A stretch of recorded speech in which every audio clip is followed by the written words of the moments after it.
Now, the Pontifical Mission Society for the Propagation of the Faith has a number of objectives and goals. First of all, its primary goal is to assist spiritually and financially and in formation the mission territories of the Church. Today, this means Africa, Asia, most of Oceania, and parts of South America, Latin America. How?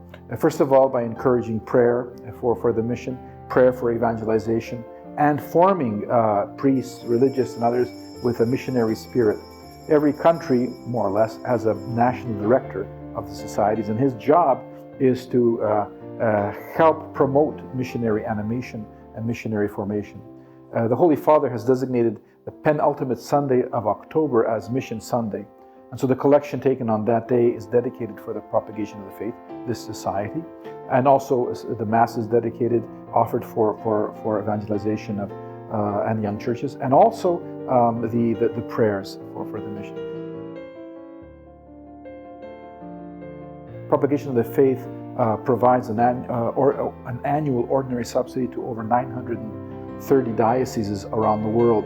It provides subsidies for special projects like building of chapels, churches, hospitals, clinics, presbyteries, convents, and so on in all over the world in mission countries. It also provides funds to administer 5 Roman colleges where priests and sisters, consecrated women, come to Rome from mission countries to receive higher education, licenses and doctorates, so they go back to their diocese and help to reinforce the ecclesial infrastructure of the local church.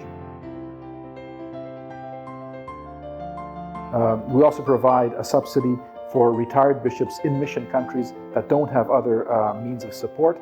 If the diocese is poor, they can apply and ask, and we provide an annual subsidy for them. And we also support the Congregation for Oriental Churches. A percentage of the funds collected every year is sent directly to the congregation, now the Dicastery for Oriental Churches, for their mission projects and the support of their churches, like in the Ukraine at the present moment. We also provide, for example, cassocks and mitres and croziers for newly appointed bishops in mission countries, so that they can have all the accoutrements necessary to provide apostolic ministry in their dioceses. We also provide from time to time help to newly formed dioceses, newly created dioceses by the Holy Father in mission countries, so they have some funds to begin their ministry.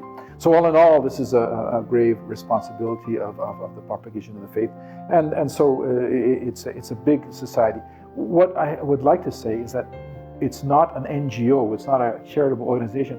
It is a network of all over the world of national directions and kind of like a family, so that monies that are generated all over the world in different countries are pooled into one pool, and every subsidy receives from that pool.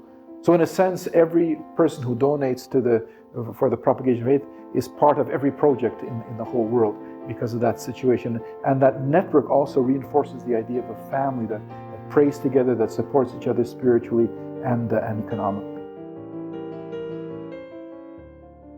Well, the church in Taiwan is very important. I mean, it's in Asia and in the eastern part of Asia. It's in a situation that's unique in the world, where the Christians are a minority. But I would encourage the Taiwanese Catholics to be bold in their proclamation of the faith by their witness, by the quality of their life, by their kindness and generosity and compassion.